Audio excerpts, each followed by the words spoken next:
Está no ar. Gente que Fala. O melhor programa de debates do rádio brasileiro. Gente que Fala. Tem texto e direção geral do jornalista Fausto Camunho. Gente que Fala. Reúne de segunda a sexta-feira formadores de opinião para discutir as principais notícias do dia. Gente que Fala. Tem o selo de qualidade APCOM.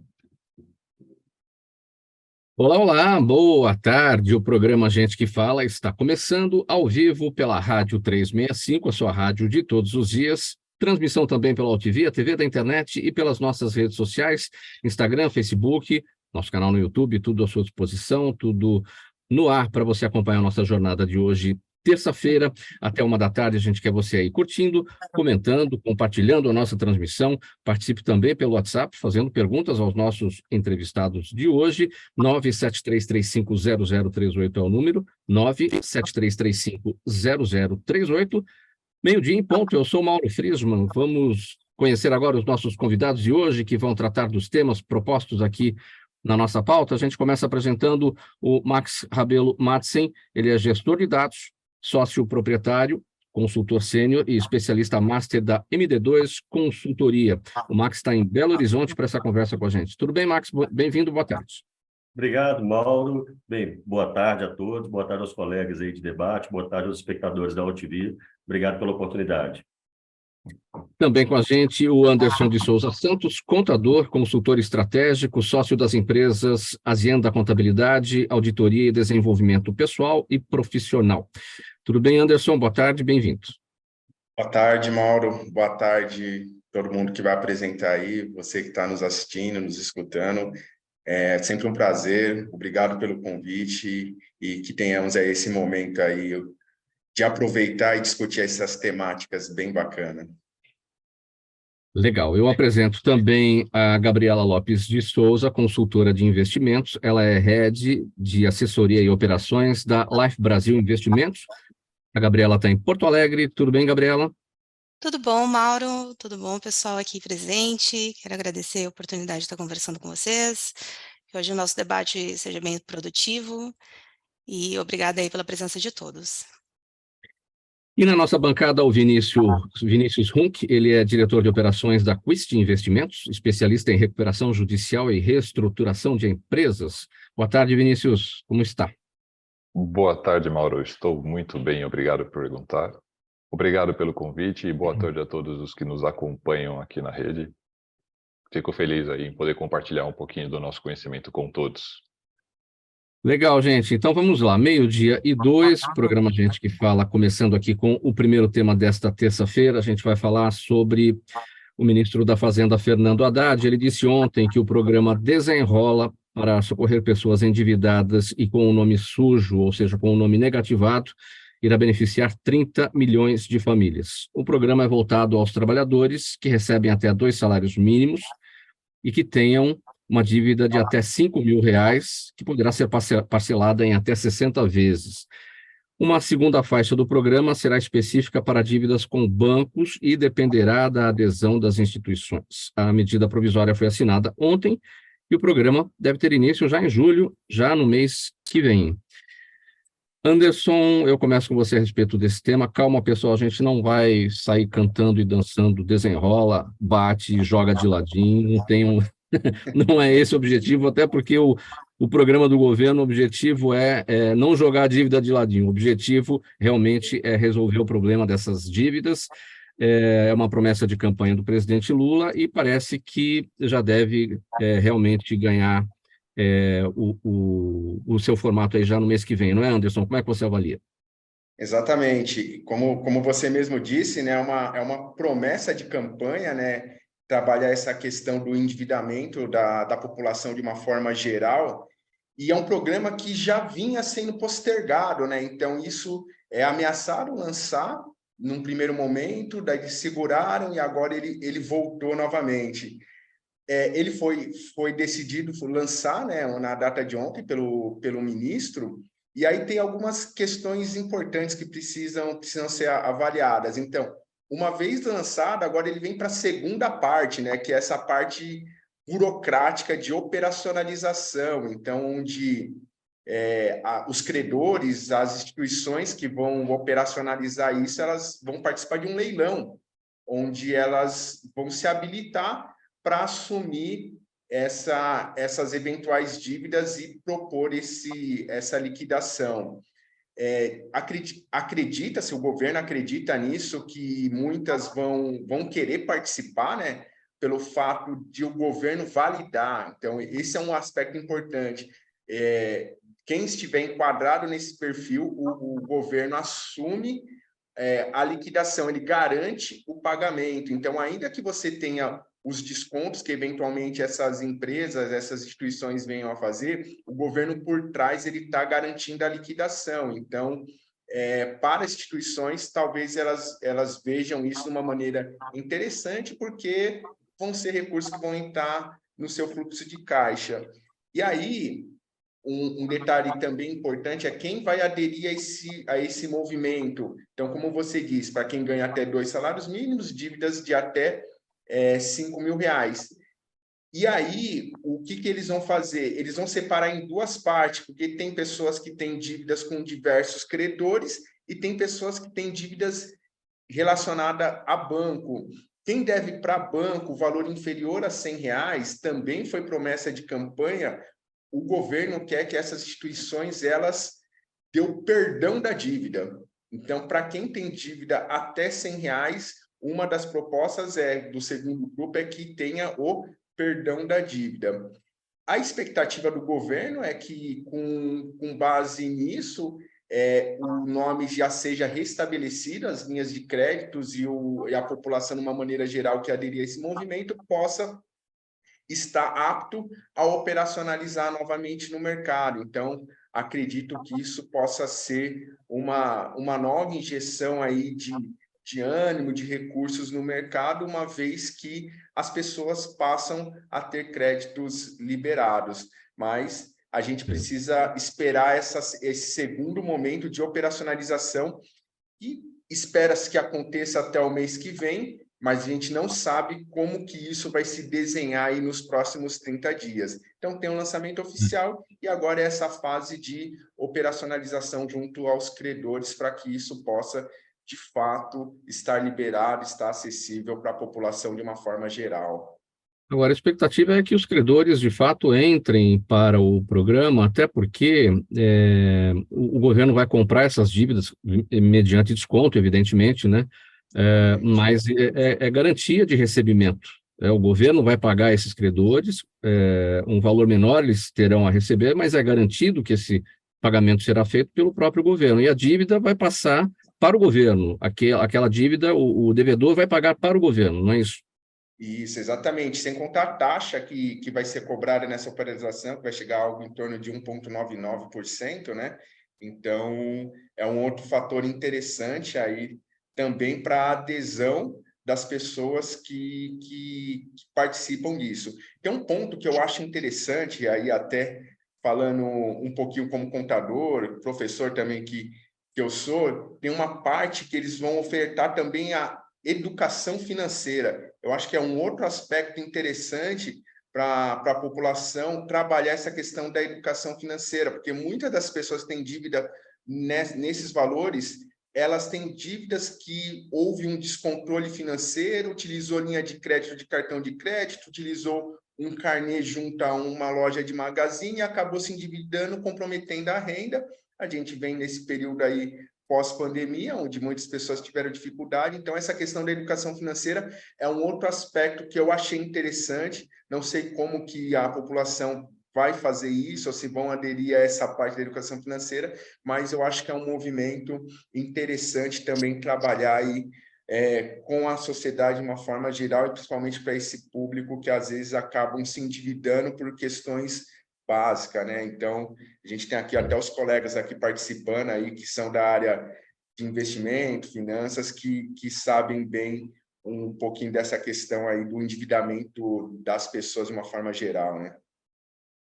Sobre essa questão da educação financeira, quero ouvir a Gabriela primeiro. Gabriela, porque o brasileiro realmente tem dificuldade aí, até porque isso não é visto na escola, e deveria ser parte do currículo escolar a educação financeira, né? E muita gente se enrola justamente por não saber fazer as contas de uma dívida de longo prazo. Seu entendimento. Exatamente. Nós temos uma dificuldade cultural, né? No Brasil, nós não temos aí uma educação financeira implementada, né? E eu posso dizer por isso que eu estou há 18 anos no mercado financeiro, e depois desse movimento que eu fui para o mercado financeiro, onde nós estudamos mais a educação financeira. Esse incentivo para a educação financeira do governo é algo realmente muito bacana. A gente começar, e as pessoas acham que para começar a investir, tu precisa de muito, nós somos educados a fazer parcelas para adquirir algo, mas não fazer parcelas para si próprio, né? Então, hoje a gente também tem diversas formas de trabalhar disso, né? Na parte da questão endividamento versus, né, investimento. E investimento é algo que a gente precisa construir isso, e essa construção ela precisa se dar aos poucos. Esses incentivos de dívida para a educação financeira é algo que é muito benéfico, né? Mas ele também pode estimular algumas futuras inadimplências, né? Por um lado, que a gente enxerga que é muito bacana essa questão de reestruturação da dívida, né? Alongamento dessa dívida, juros de 1,99, isso também pode trazer medidas aí de efeito contrário no médio e longo prazo. Então, por isso que o governo acho que vem com esse estímulo de educação financeira para que as pessoas não se endividem mais, né? Eu tenho um incentivo para pagar essas prestações, mas ao mesmo tempo esse incentivo ele tem que vir de um movimento aí, então, de guardar recursos, de começar a tratar essa questão de educação financeira. Então, do ponto de vista importante a gente tratar, educar o brasileiro, trazer um viés muito mais de guardar recursos, né? Nem que for um recurso pequeno, até porque o estímulo do próprio governo, títulos públicos aí a partir de 30, 40, 50 reais, que nós vemos aí hoje que é a disponibilidade para começar a investir, e a gente mudar o foco, né? Ao invés do endividamento em si, mas sim a questão do investimento. Vinícius, nesse raciocínio da Gabriela, a gente vê muita gente estimulada ao consumo e aí na hora da compra, a parcela cabe no bolso, a prestação cabe no bolso, então eu vou lá. E não olham para a taxa de juros porque querem comprar, precisam comprar, evidentemente, mas às vezes, na hora de fazer a conta no final, pagaram 2, 3, 4 produtos em razão da taxa de juros. E não olham um outro lado, que é a questão da poupança, a questão do investimento. Mas não pagam nada, o juro é tão baixo, então todo o dinheirinho que entrar aqui eu vou comprar alguma coisa para mim em vez de poupar. Infelizmente, Mauro, como tanto o Anderson quanto a Gabriela pontuaram, nós brasileiros não recebemos uma educação financeira na base, né? Desde a escola, passando pela universidade, a gente acaba pulando, infelizmente, essa etapa. E é um dos principais assuntos, né? Como você bem ponderou, as pessoas ficam com uma ideia mais imediatista, não olham qual o valor que ela está pagando ali dos juros, qual o prazo que ela vai ter que pagar, ela tenta antecipar um sonho que ela tem, e esse sonho tem um custo elevado aqui no Brasil, né? As taxas de juros são um pouco abusivas, um pouco acima do que deveriam ser cobradas, e a gente acaba pagando por esse preço, a população de modo geral. Muitas das vezes o correto é tentarmos economizar um dinheiro para conseguirmos comprar à vista e um desconto em cima disso, né? Quando a gente chega com dinheiro para comprar alguma coisa, você solicita um desconto, a empresa te dá um desconto. Ela fala assim, tirou um desconto aqui de 5%, 10% se você me pagar à vista. Agora, quando a gente compra a prazo, como você bem pontuou, além de pagar os juros, nós pagamos 2, 3 vezes pelo mesmo produto e quando vê, já depreciou e acabamos desfazendo dele ali na frente. O programa do governo é bem legal. Eu acho que a curto prazo ele resolve o problema do endividamento do Brasil. Os bancos aí, as empresas estão com medo aí dos calotes que vem crescendo, estão restringindo o crédito no mercado. Porém, não soluciona no longo prazo. Se o governo não conscientizar a população, os devedores de modo geral, que é necessário elaborar um planejamento financeiro, entender que não é só apenas viver de crédito, dívida no cartão de crédito, e elaborar esse planejamento para que possa comprar e gastar o dinheiro corretamente, daqui a alguns anos o ciclo vai se repetir e será necessário uma nova rodada aí de renegociações, com certeza, com os credores. Max, a gente tem um cenário, digamos, quase que eterno no Brasil, né? As pessoas não têm renda, em grande parte não têm renda. As pessoas recorrem ao crédito, quando tem crédito para comprar, e é isso que acontece. As taxas de juros escorchantes, gente que entra no cheque especial, gente que entra no rotativo do cartão de crédito, porque eu preciso comprar, e eu não tenho um crédito barato, e a gente está muito longe de ver um crédito barato acontecer por aqui. Aí essas dívidas acabam acontecendo, e aí a gente chega no plano que o governo elaborou agora para tentar salvar essas pessoas. Seu áudio está fechado, Max. Opa, desculpe, Mauro.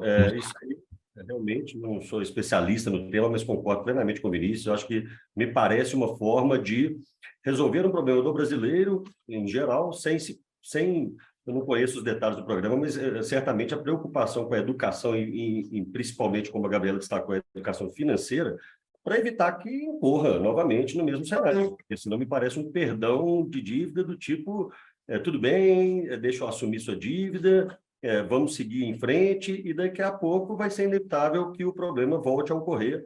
E como você bem destacou, uma situação histórica nossa, né? Realmente tem um comprometimento ali de renda familiar, que força as pessoas a usarem crédito, e essa pouca educação financeira cria um cenário praticamente crônico aqui nesse sentido, né? Então, é um programa que, na minha opinião, deve observar com muito carinho essa questão da educação financeira e da educação em geral, que é um problema aqui no Brasil também. Vinícius, para fechar esse tópico bem rapidinho, e que isso não sirva de uma maneira errada futuramente. Olha, eu vou deixar algumas dívidas aí, porque daqui a pouco o governo vem para anistiar e me salva, né? Então, que isso não estimule esse tipo de situação, né? Exatamente, Mauro. Eu acho que o cerne é a gente evitar esse tipo de situação, né? Porque, pô, se aparece um programa desse agora, por que não pode aparecer lá na frente, né? E como nós não temos essa educação financeira de poupar, guardar, para fazer uma aposentadoria, investir, ganhar alguns benefícios lá na frente, a gente tem uma cultura mais imediatista. Infelizmente, isso pode servir, né, de alguma forma lá na frente para uma nova oportunidade. Falou, bom, vou me endividar aqui o máximo que dá, e quem sabe lá na frente o governo não solta mais um programa. Por isso é fundamental que essa implementação junto com a educação financeira de quem conseguir renegociar as dívidas junto ao governo seja implementado de alguma forma, para que a pessoa consiga aprender e entender que lá na frente ela não vai ter uma nova oportunidade e que essa é uma chance única que o governo está concedendo. Meio-dia 17, pessoal. Programa Gente que Fala no Ar, edição de terça-feira pela Rádio 365, sua rádio de todos os dias, também pela UTV, a TV da internet e pelas nossas redes sociais. Próximo tema: empreender não é uma tarefa fácil. Quem está começando um negócio pode até achar que vai seguir uma fórmula mágica para o sucesso, mas não é bem isso, não é bem assim. Cada negócio tem suas particularidades e desafios a superar, e a gestão financeira é muitas vezes o principal deles. Afinal, qual o impacto da gestão de custos neste cenário? E dos impostos? E do gerenciamento de pessoal? A questão é complexa, mas bem administrada pode fazer a diferença na segurança do empreendimento. Anderson, um assunto para você. A gestão financeira é o ponto mais complicado, mais desafiador para o empreendedor? É um dos pontos, ele é extremamente significativo aí nesse contexto de empreender, porque quando você parte para o empreendedorismo, você tem algumas características. Ou vou para um empreendedorismo onde perdi meu emprego, não sei o que fazer, vou empreender, como aconteceu com diversas pessoas durante esses últimos anos. Então, você tem pessoas que empreendem com essa característica para a necessidade de conseguir o recurso financeiro. Tem pessoas que empreendem o famoso lá, me aposentei, peguei o dinheiro de toda a minha vida trabalhada e vou injetar tudo num único negócio, porque eu sei fazer isso, eu sei entregar, e aí coloca todo o seu recurso financeiro e a operacionalização acontece, e aí eles acabam percebendo que não é bem assim, não basta só saber fazer, mas existem outras particularidades que impactam. A gente tem hoje a questão de pessoas com empreendedorismo social, então pessoas que acabam empreendendo também para com o objetivo de financiar e potencializar também atividades sociais, mas tudo passa por esse aspecto financeiro. E quando a gente fala de questões financeiras, a Gabriela colocou bem na fala anterior dela, que às vezes a gente pensa que a gente precisa fazer megas controles, planilhas super sofisticadas, com banco de dados bolado pelo Max, e às vezes a gente consegue resolver de uma maneira mais simples. Eu sempre brinco com os clientes no meu escritório, falo assim, anota, marca, você precisa conhecer o comportamento financeiro da sua empresa. Eu sempre falo também que o comportamento financeiro do gestor que cuida disso da empresa é um reflexo do comportamento dele, entendeu? Então, se você for uma pessoa que já tem cuidado no seu dia a dia, de se planejar, controlar, poupar, qual que é o colchãozinho que você vai deixar aí para alguma eventualidade, que acontecer algo que não estava previsto, como é que a gente vai suportar isso? E muitas vezes as pessoas, Mauro, ficam pensando que a gente precisa fazer grandes números, grandes contas, e às vezes conhecer o seu cenário já ajuda bastante. Por quê? Porque se ele conhece a sua operação, ele vai perceber em determinados momentos, isso não dá para fazer, isso eu não consigo fazer, isso eu não tenho lastro financeiro para fazer. Quando você não tem um controle, o que acontece? Uma falta de controle, crédito sendo ofertado no mercado, isso gira um ciclo, até o mercado fazer o quê? Ele corta essa disponibilidade de recurso financeiro, e aí a pessoa começa a perceber de fato, porque isso começa a impactar na operação. Então, se eu sou um comércio, pode faltar mercadoria, se eu sou serviço, pode faltar alguns insumos para minha prestação de serviço, e aí sim ele começa a perceber isso. Então, quando a gente fala de gestão financeira, a gestão financeira é extremamente importante. Saber precificar as pessoas também é importante. E preço não é meramente um número. Tem gente que fala assim, o mesmo produto, um custa 20 e outro custa 25. Qual que é a diferença de um para o outro? E aí tem um outro aspecto. O que tem agregado nesse que custa mais caro? Porque nós somos consumidores. Nós consumimos produtos ou serviços, muitas vezes, que nós pagamos mais caro, mas tem algo que motiva você a consumir aquele produto daquele lugar. Então, às vezes, você precisa conhecer e saber o que você entrega de diferente. Você teve, no começo do ano, alguns congressos aí falando de vendas, e aí que eles bateram muito na tecla, foco é o cliente. Uma das tendências agora do mercado é focalização no cliente. O cliente é o target, o cliente é o alvo. Como é que eu vou atender esse cliente que é exigente? Isso consome recurso, e a gente tem que saber precificar, e sem contar a parte tributária, que aí falando especificamente no Brasil, o aspecto tributário, se você é comércio, você vende, dependendo da região do Brasil, você pode vender o mesmo produto para empresas localizadas em lugares diferentes, com cenários tributários diferentes. Então, ele é extremamente complexo, né? Da mesma maneira que a gente falou sobre a necessidade da educação financeira, como é que está a educação para os negócios no Brasil? Porque, assim, o ambiente econômico, ele vai interferir no sucesso ou no insucesso daquele empreendedor. Porque, por exemplo, vamos pegar a pandemia, muita gente empreendendo ou passou a empreender por necessidade, sem estudar muito a situação, sem ir para um curso, sem consultar o Sebrae. Então, aí não sabe o que é investimento, não sabe o que é dinheiro do custeio, dinheiro do capital de giro, vai que vai. E aí, agora, num ambiente econômico mais, digamos, estabelecido, mais organizado, onde a pessoa não está tão desesperada, ela tem tempo para estudar, então ela tem uma chance maior do sucesso, né? E o Brasil tem muito dessa gangorra, né? Tem.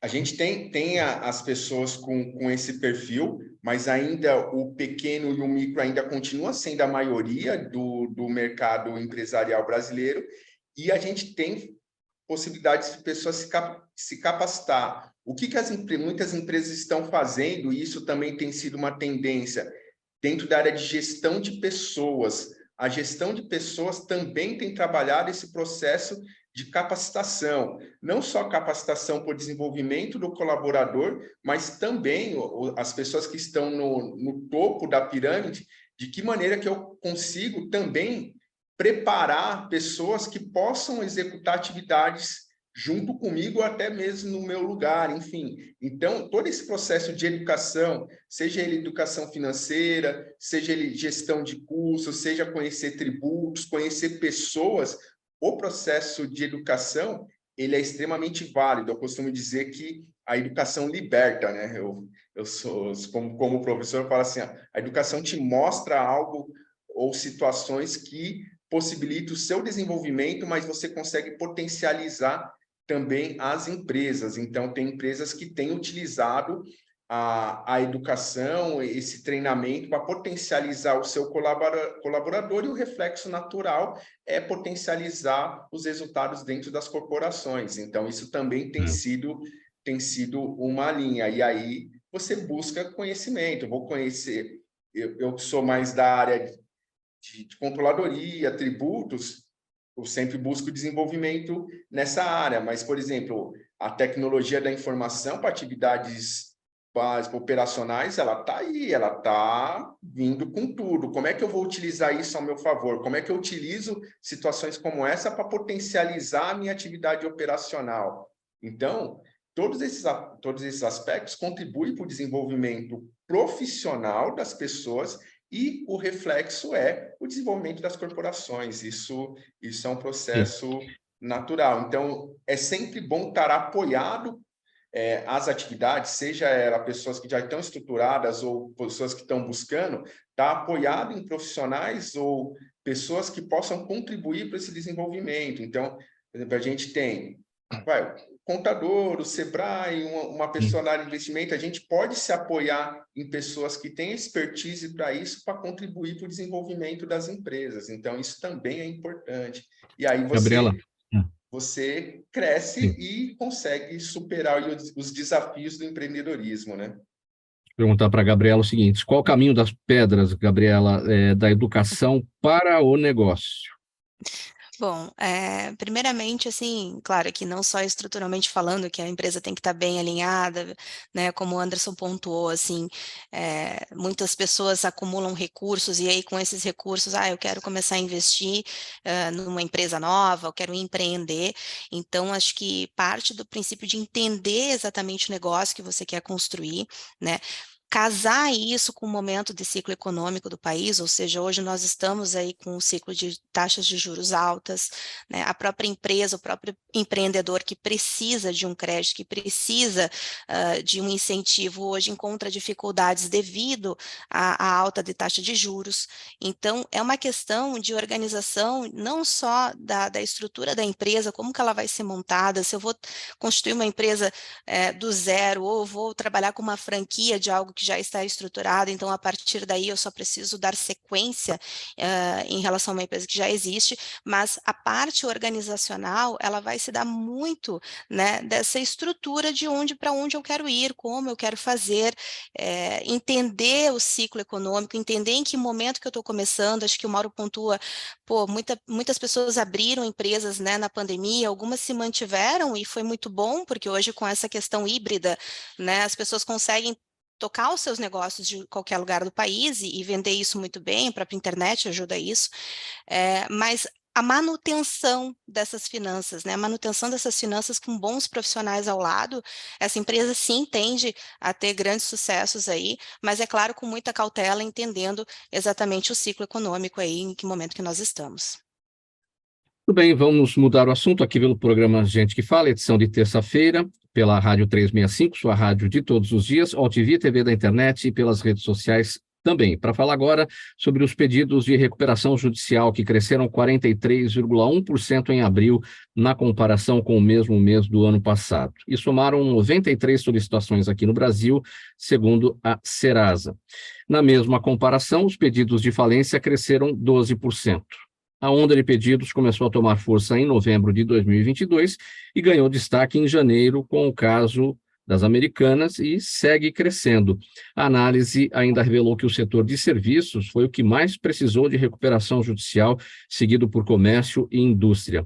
Vinícius, vamos começar aqui pelo final dessa nota. O setor de serviços foi o que mais precisou de recuperação judicial, mais do que comércio e indústria. Por quê?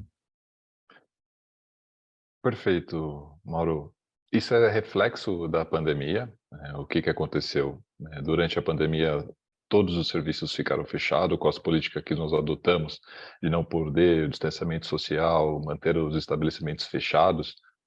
Os prestadores de serviços não tiveram o que fazer, ficaram um bom tempo recorrendo na necessidade de tomar crédito, o governo foi facilitando, deixaram de pagar alguns impostos e conforme o tempo foi passando, conforme a pandemia foi diminuindo a intensificação, a intensidade, o mercado normalizou, né? Os bancos voltaram a cobrar os juros, voltaram a cobrar as parcelas que estavam atrasadas e as empresas de serviços ainda não tinham normalizado a sua operação, não voltou com a demanda necessária. E o que aconteceu? Durante a pandemia, não sei se todos se recordam, mas a taxa de juros estava baixa, a gente estava trabalhando com taxas de 2, 3% aí de taxa Selic, e conforme o período foi passando para controlar a inflação, logo que a pandemia começou a diminuir, começou a ter uma demanda exagerada, com os juros baixos e a necessidade de consumo aumentando, o preço das matérias-primas, das commodities, começaram a subir e teve uma derrocada na inflação, né? Para controlar a inflação, o Banco Central fez o seguinte: bom, já que o consumo está aumentando, vamos aumentar a taxa de juros. E, consequentemente, as empresas que captaram, os prestadores de serviços que captaram juros a 2% de Selic, hoje estão pagando aí quase 14%. E, infelizmente, a margem desses prestadores é incompatível para pagar essa taxa de juros, né? Não tem como você contratar 2 vai pagar 14, não tem margem de negócio que consiga sustentar o pagamento. A primeira coisa que eles fazem, né, normalmente todos os empresários relutam, ninguém quer ingressar com uma recuperação judicial, a dificuldade, a forma como o mercado enxerga, mas entre optar pela falência ou ingressar com um pedido de recuperação judicial, a grande maioria prefere a recuperação judicial, que é uma nova chance, uma nova oportunidade para a empresa aí. Qual é o índice de sucesso da recuperação judicial, considerando todos os setores, comércio, indústria, serviço? Quantos conseguem, de fato, um bom plano, que seja aceito pelos credores e que salve a empresa? O índice de sucesso depende muito de negócio para negócio, tá? Cada operação tem uma margem. Se a gente olha para o agronegócio, tem um retorno diferente do que voltado para uma indústria. Evidentemente que existem diversos fatores, como, por exemplo, o preço da commodity, preço da matéria-prima, demanda do mercado. Não existe um índice fixo, né? Se a empresa é geradora de recurso e a partir do momento que ela ingressa com um pedido de recuperação judicial, congela suas dívidas, volta a gerar caixa, é possível que ela se recupere, mas isso vai muito de negócio para negócio. Tem um detalhe muito importante também que facilita o sucesso da empresa após o pedido de recuperação judicial, que é o momento que o empresário decidiu ingressar com esse pedido. Como eu bem pontuei anteriormente, a maioria dos empresários relutam e, consequentemente, eles esperam um negócio de gringolar totalmente, né? O que acontece? É como ele espera chegar no caso de UTI, eu estou gripado, mas aquela gripe vai piorando, vem uma tosse, vira uma tuberculose, começa a complicar o corpo como um todo, e fala, oh, meu Deus, agora eu preciso tomar um remédio. E às vezes demora, né, para o remédio fazer efeito. Isso são fatores dinâmicos, né? Assim, a gente tentar cravar um número que justifique qual que é o índice, varia muito de caso para caso, né? Essa resposta vai muito do empresário, de empresário, da pessoa, qual é a disponibilidade do empresário de tomar um remédio mais amargo, tudo isso influencia, tá? Não é uma resposta tão simples. Você fez, gostei dessa analogia aí com a UTI. É assim, demora demais e aí o remédio demora para fazer efeito porque a doença está grave, mas isso quando não tem uma infecção generalizada, porque aí acabou a empresa e não tem mais o que fazer, né? Perfeito. Agora, de fato o empresário acaba relutando ou ele não sabe qual é o momento, ele perde o time e aí acha que ainda não é o momento da recuperação judicial e já passou da hora. São um conjunto de fatores, né? Como nós ponderamos aí no bloco anterior, o principal ponto para a gente iniciar a mudança é reconhecer que alguma coisa está errada, né? Que nós precisamos de ajuda. Ninguém consegue mudar uma pessoa ou uma empresa que não queira ser mudada. O primeiro passo é entendermos que precisamos fazer alguma coisa diferente. Normalmente nós trabalhamos com empresas que estão há 30, 40, 50 anos no mercado, trabalharam de uma forma que sempre deu certo. E aí o empresário começa a ficar meio desesperado. Pô, mas eu sempre fiz dessa forma, sempre funcionou. Só que o mercado é dinâmico, ele vai se multando conforme o tempo vai passando. E é necessário que a empresa faça a mesma coisa. Portanto, com a fórmula que você utilizou anteriormente não vai funcionar agora, e é necessário que você reconheça que precisa de ajuda. Sim. Bom, agora que ninguém nos ouça, Vinícius Hunck, e você deve ter bola de cristal, quando que a taxa Selic vai cair? A intenção é que a gente já está estimando que na próxima reunião do cupom ela começa a reduzir, tá bom? Com as projeções futuras de inflação já apontando uma queda, porque o que acontece? A projeção que vinha acontecendo, sendo pontuada mensalmente, já vinha demonstrando uma queda gradativa, e agora as projeções futuras também começaram a indicar que a inflação vai sofrer uma redução. Portanto, é estimado que na próxima reunião a gente já tenha uma redução da taxa Selic. Está tendo toda essa discussão entre o governo, desculpa. Especialmente que a inflação não é de demanda e, enfim, e as pessoas, aí a gente volta naquele assunto, querem consumir. Exato, perfeito. Querem a taxa mais baixa para poder ter um crédito melhor e tudo mais. Né? Perfeito. Mas fala, pode concluir. O que acontece? Com a inflação subindo, os bancos começaram a reduzir, né, a disponibilidade de crédito no mercado. Querendo ou não, isso desincentiva o consumismo. E aí, consequentemente, a inflação vai descer. E assim seja. 12h36, programa Gente que Fala, edição de terça-feira, pela Rádio 365, sua rádio de todos os dias. Estamos também pela Altivia, TV da internet e pelas redes sociais. Mudando de assunto, o relatório de cibersegurança 2023 da Checkpoint Software mostra que o setor de saúde registrou um aumento anual de 78% nos casos de ciberataques em 2022, com média de 1.426 tentativas de violações por semana. As projeções indicam que o custo anual para reverter prejuízos gerados por crimes cibernéticos deve crescer 40% e atingir 11 trilhões e 500 bilhões de dólares em 2023. Além dos danos financeiros e reputacionais, as empresas ainda podem ser sancionadas pela Autoridade Nacional de Proteção de Dados com a suspensão do funcionamento do banco de dados. Max, para começar esse assunto, repercutindo primeiro, que número é este, né? Que a gente não consegue imaginar, 11 trilhões e 200 bilhões de dólares, isso dá 57 trilhões e 500 bilhões de reais. O PIB brasileiro do ano passado não chegou a 10 bilhões, foi 9.900, né? Ou seja, é muito dinheiro sendo perdido aí por conta de ataques cibernéticos na área da saúde. Exato.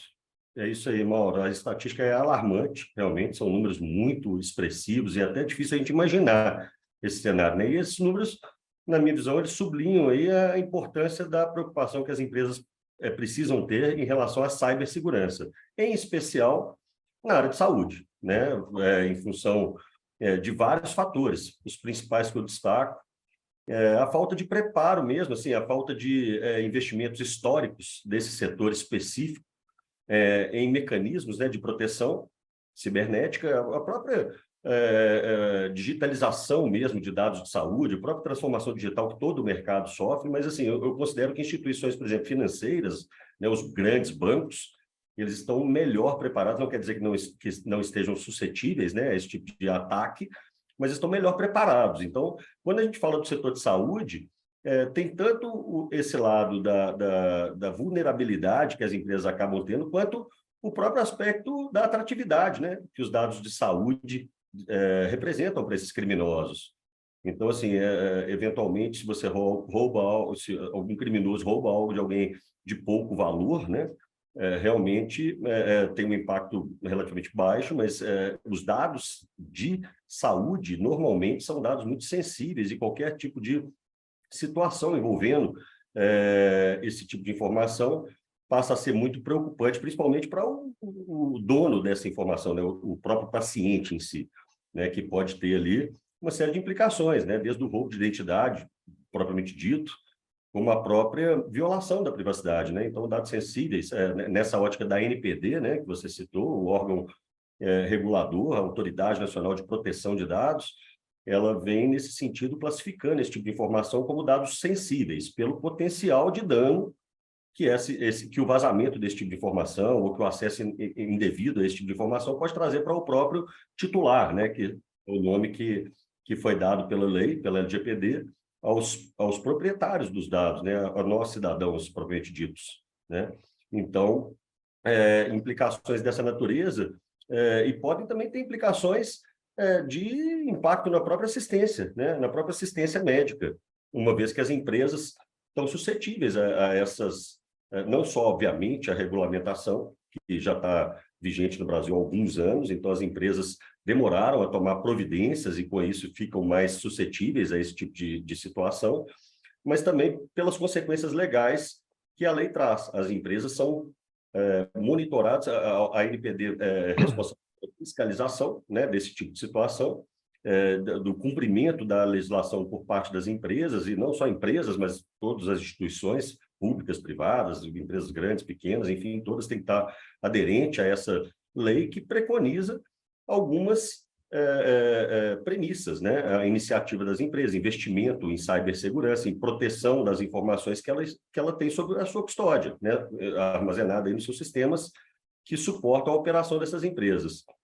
Então, meu modo de ver assim, as empresas estão pressionadas pelo cumprimento de uma legislação que já tem alguns anos aí vigente no Brasil, a LGPD. A NPD se estruturou e está forte, cobrando as empresas nesse sentido. Já houve divulgação de lista de empresas investigadas, inclusive da área da saúde, já houve uma série de ações efetivas desse órgão, demonstrando que não está para brincadeira, né? Que realmente vai cobrar das empresas esse tipo de preparo, né? Esse tipo de antecipação. O que é ótimo para a nossa sociedade em geral. Na perspectiva dos titulares, garante-se, né, que as empresas estão obrigadas a se preocupar e a investir nesse tipo de proteção. Em relação à população propriamente dita, eu acho que o que a gente falou da educação financeira, ele passa também por uma certa preparação, porque a gente se pergunta assim, o que eu tenho condição de fazer, então, para evitar que eu entre como parte dessa estatística, que eu tenha meus dados ali violados, que eu só trabalhe com empresas que me garantam que vão armazenar a minha informação e vão proteger aquele dado e a minha privacidade. Bom, a primeira coisa que eu acho que o cidadão tem que fazer é se educar, né? Conhecer os direitos, conhecer a legislação, conhecer o que ele pode cobrar dessas empresas. E muitas vezes a gente percebe que essa informação não é tão amplamente divulgada. Então, assim, hoje, o cidadão, o Mauro, né, a Gabriela, o Vinícius, o Anderson, a gente tem o direito legal de exigir, por exemplo, se a empresa trata algum dado meu, se a empresa, que tipo de informação ela detém ao meu respeito, que tipo de proteção ela promove, e se eu decidir que eu quero eliminar meus dados, ela é obrigada a pagar aquela informação. Tá? Então... Em relação a esses ataques cibernéticos e a perda desse valor todo que a gente citou aqui no início do assunto, a gente está falando daqueles sequestros de dados que ocorreram de vários laboratórios de saúde. São esses os exemplos? Ô, Mauro, esse é o exemplo talvez mais evidente, né? O que mais ganha mídia, né? O vazamento de dados e o sequestro de informações está virando uma prática muito comum e com impactos muito graves nas empresas das mais diversas naturezas. A gente teve, especificamente no setor de saúde, sim, situações de sequestro de dados. Esses sequestros e essas técnicas que os criminosos adotam para poder ter acesso e realmente prejudicar as empresas, e obviamente com o intuito de ganhos financeiros, né, que tem esse número absurdo de trilhões ali de dólares e muito dinheiro envolvido. Mas, assim, essa preocupação ela vai também em outros cenários de menor impacto, tá? Assim, por exemplo, o vazamento interno, a forma como a empresa orienta seus funcionários, a forma como as políticas e normas são implementadas e divulgadas dentro da empresa. Uma prática, por exemplo, de deixar prontuário em cima da mesa, tirar foto da tela para mandar pelo... Ou seja, são práticas que hoje a lei condena internamente. Essa situação que você citou do sequestro de dados talvez seja a forma de ataque que tem representado talvez o maior número de ocorrências e a maior gravidade em termos de reflexo para as empresas, porque são ataques digitais, ele age à noite, né? Digamos assim, ele age na surdina, ele vai criptografando todo aquele conjunto de informações, e quando a empresa quando a empresa percebe que houve aquela invasão, ele já se tornou, já se alastrou dentro da empresa, e o bloqueio do acesso a dados impede, às vezes, a prestação de um serviço de saúde, impede e ameaça a empresa em relação a situações... Vamos falar de uma coisa bem próxima das pessoas, do dia a dia, uma coisa do corriqueiro mesmo. A pessoa vai ligar para um determinado consultório, para um determinado laboratório, para marcar um procedimento, uma consulta. E aí, naquela chamada telefônica, ela é estimulada a fazer isso, não pelo telefone, a fazer isso pelo WhatsApp, por exemplo, fazer isso pelo aplicativo do estabelecimento. E aí você vai lá e faz. As pessoas tinham mais segurança antigamente ao fazer isso por telefone, ou não. Ou dá para a gente ter uma tranquilidade de que as informações transmitidas pelo WhatsApp ou colocadas no aplicativo, número de carteirinha de plano de saúde, enfim, números diversos de documentação, isso tudo vai estar preservado. Não, é um engano realmente pensar dessa forma. Eu acho que assim, a tecnologia ela vem em prol de várias facilitações para a gente, né? Enviar coisas pelo WhatsApp, compartilhar, armazenar coisas em nuvem, né? Digamos assim, são práticas recentes que aumentam, né, o risco da gente ter algum tipo de impacto, algum tipo de violação dessas informações.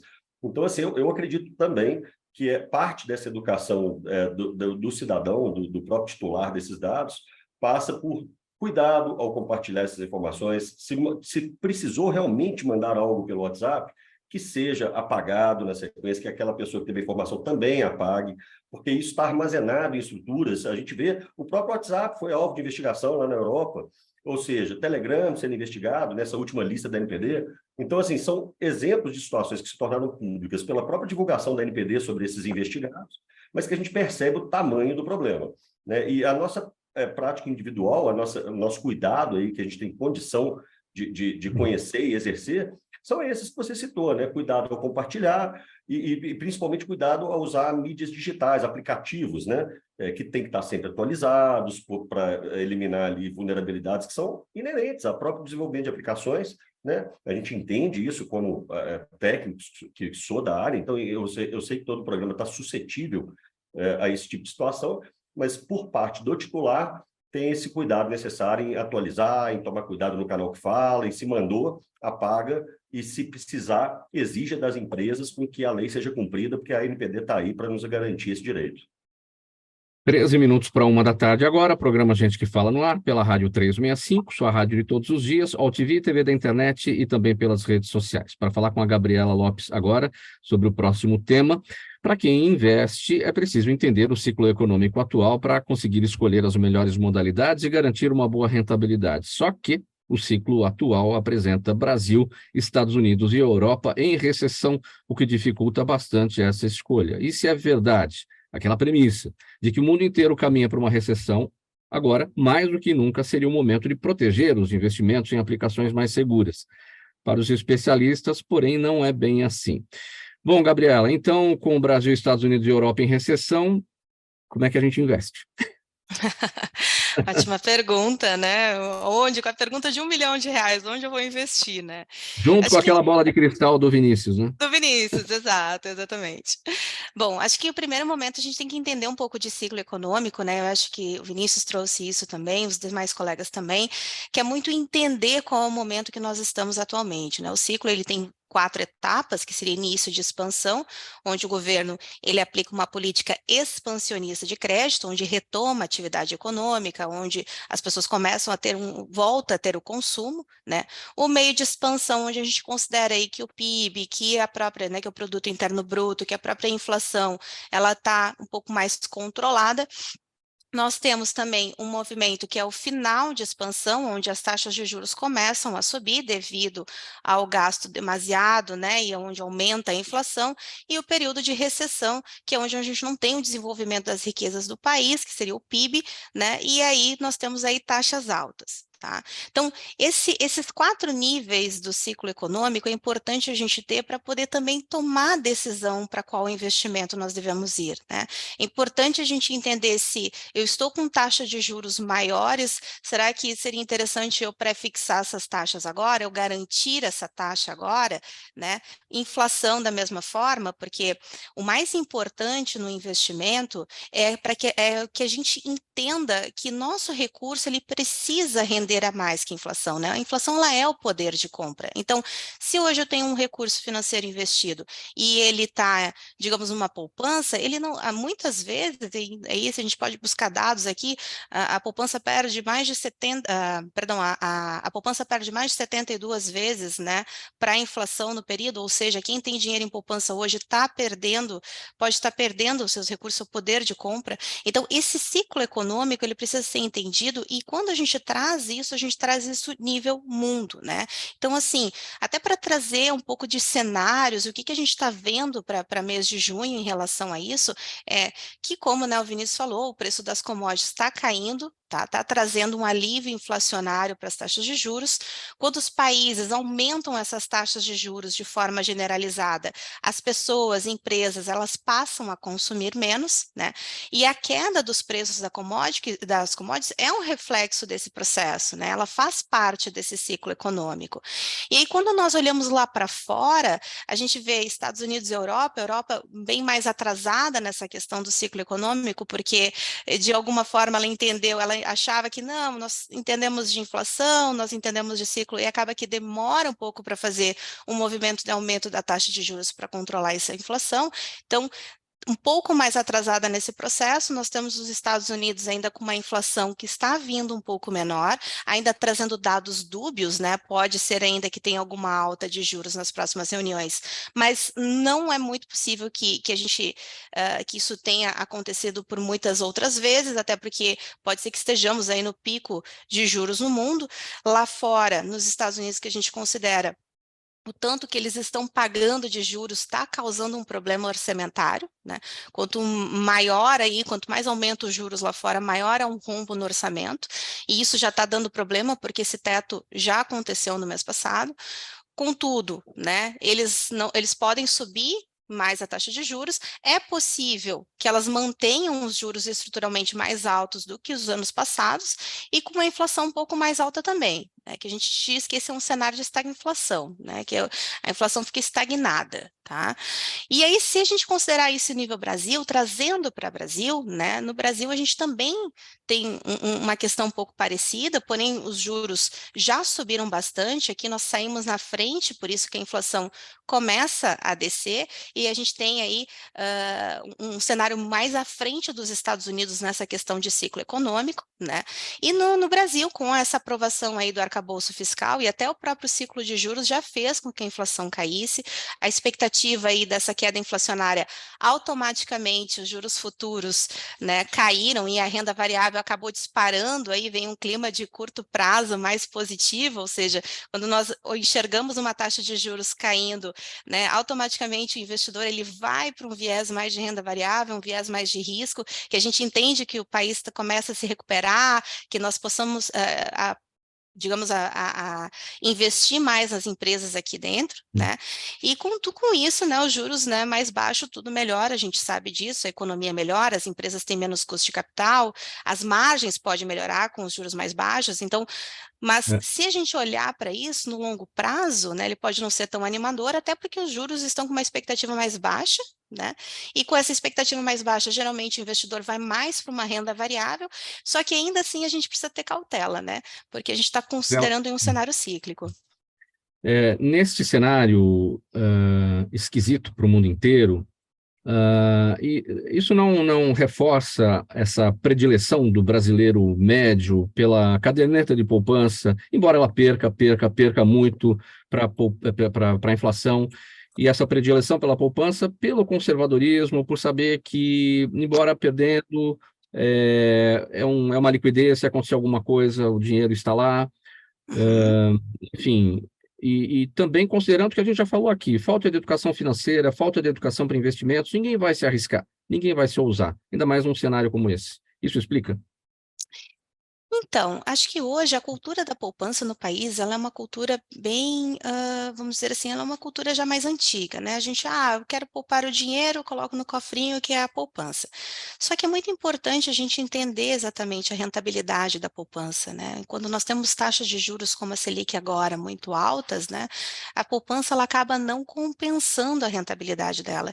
E assim, nós temos várias formas de investir que são tão seguras quanto a poupança, porém elas conseguem às vezes pagar quase o dobro da rentabilidade da poupança, né? Considerando rendimentos líquidos, porque a poupança ela tem um viés muito de aniversário. Então, quem tem poupança sabe, né? Preciso fechar, apliquei ali na poupança no dia 10, eu só posso resgatar no próximo dia 10, senão eu perco a rentabilidade do mês, né? Então, esse cenário lá fora, como eu estava comentando anteriormente, dessas questões das commodities, da questão do próprio ciclo, o que acontece? Hoje, a questão do conhecimento e onde nós podemos aplicar vai quebrando quando nós temos aí um profissional dedicado a isso, né? Um profissional que consegue trazer de uma forma mais ampla, segura e entendendo melhor o perfil de cada pessoa para que ela comece a investir. Hoje, deixar o recurso na poupança acaba que automaticamente, no decorrer, que como eu estava trazendo agora, né, nós temos uma inflação menor, isso nos ajuda, mas é um cenário de curto prazo, porque os juros futuros ainda, por mais que tenham tido uma queda agora, eles tendem a voltar, nós teremos ciclos econômicos menores, nós podemos resgatar um recurso, uma rentabilidade melhor hoje em outros ativos, como até títulos do próprio governo, próprio banco, ao invés de trabalharmos diretamente com a poupança em si, né? Hoje a poupança é mais por um nome, né? Não seria falar 100% correto que ela seria o melhor investimento hoje, independente do cenário de crise internacional. Muito bem, gente. Olha, 4 minutos para uma. Perguntas da audiência. São 4 perguntas, uma para cada um. Não mais do que 20 segundos de resposta, gente, porque o nosso tempo está apertado. Como a Gabriela está falando, eu vou com você, Gabriela. Paulo Fernandes está no Facebook. Ele quer saber, a compra de um imóvel para residência própria pode ser considerado um investimento? No máximo 20 segundos, Gabriela. Vamos lá. Sim, pode ser considerado um investimento, tá? Mas é um investimento que ele não tem liquidez, ou seja, você não pode tirar o recurso a qualquer momento. Então, assim, quando a pessoa, ela pode investir tanto em imóveis quanto no mercado financeiro, a gente trabalha isso como uma diversificação, ok? E para investimento em imóveis, é importante também considerar o ciclo econômico, ou seja, tiveram imóveis que foram comprados agora nesse período de 2021, como o Vinícius comentou, né? Tiveram uma valorização, mas em determinados estados essa valorização não foi tão pontual. Ou seja, precisa, como diz a vovó, né? A gente não pode deixar os ovos na mesma cesta, então. Max, bem rapidinho. Jaime, do Jardim Bonfilholi, aqui em São Paulo. Obrigado, Jaime, mais uma vez, pela pergunta. Em que medida a expansão da inteligência artificial poderá interferir no sigilo dos dados das pessoas? 20 segundos no máximo, Max. De uma forma bem expressiva, Mauro. Assim, a gente vem adotando várias tecnologias, né? Enfim, mas a inteligência artificial, ela realmente vem como uma forma de potencializar toda a capacidade das empresas em tratar um volume maior de informações em tempo menor, né? E com isso, esse processo, né, de cada vez estar lidando com informações mais volumosas, mais sigilosas e de forma mais rápida, ele certamente agrava aquele aspecto, né, das empresas não estarem totalmente preparadas, principalmente na área de saúde, para proteger esse volume de informações e garantir a privacidade desses indivíduos em relação a eventuais situações ali cibernéticas. Anderson, rapidinho também. A Adriana Vogel, no Instagram. Qual é a diferença fiscal de se ter um imóvel na pessoa física ou jurídica? Bem rapidinho, Anderson. Na pessoa física, caso você tenha esse imóvel e você esteja oferindo renda dele, você vai ser tributado, por exemplo, terminamos agora o período de imposto de renda nas alíquotas progressivas, podem chegar até 27,5%, isso combinado com uma renda que você já tem, isso gera um impacto financeiro tributário significativo. Se você tem ele já na pessoa jurídica, você vai tributar nas formas de tributação que o país adota. Normalmente, a maioria das pessoas acaba adotando um regime de lucro presumido, onde você acaba tendo um custo financeiro tributário menor do que se estivesse sendo tributado na pessoa física. Vinícius, Luiz Carlos Melo no YouTube, quais seriam as maiores dificuldades para uma recuperação judicial de uma empresa familiar? Poucos segundos. As maiores dificuldades para uma empresa familiar são problemas no estoque, retomada da credibilidade com os credores por já estar com os pagamentos atrasados, dificuldade para novas linhas de crédito para a retomada da composição do capital de giro. Um agradecimento a todos vocês. Vamos colocar um ponto final nessa edição do programa Gente que Fala de hoje, terça-feira, aqui pela Rádio 365, pela UTV e também pelas redes sociais. Participaram com a gente Max Cabelo Madsen, gestor de dados, sócio proprietário, consultor sênior e especialista master da MD2 Consultoria, diretamente de Belo Horizonte. O Anderson de Souza Santos, contador, consultor estratégico, sócio das empresas Azienda Contabilidade, Auditoria e Desenvolvimento Pessoal e Profissional. Gabriela Lopes de Souza, consultora de investimentos, head de assessoria e operações da Life Brasil Investimentos, ela está em Porto Alegre, e o Vinícius Hunk, diretor de operações da Quist Investimentos, especialista em recuperação judicial e reestruturação de empresas. Programa Gente que Fala, a realização da ABCom, apresentação minha, Mauro Friesman, pauta e redação Pedro Schiavon, Zenilda Salvato, nossa diretora de produção, jornalista Fausto Camunha, nosso diretor-geral, você ouvinte, você espectador, a razão da nossa presença aqui todos os dias. Chegando na programação da 365, o Lucas Neto, ele vem com um programa Melhor para a Melhor Idade. Bom programa aí para você, Lucas. A gente volta a se falar amanhã aqui pela 365, sua rádio de todos os dias, UTV, TV da internet e redes sociais. 1 em ponto. Tchau, um abraço, até amanhã.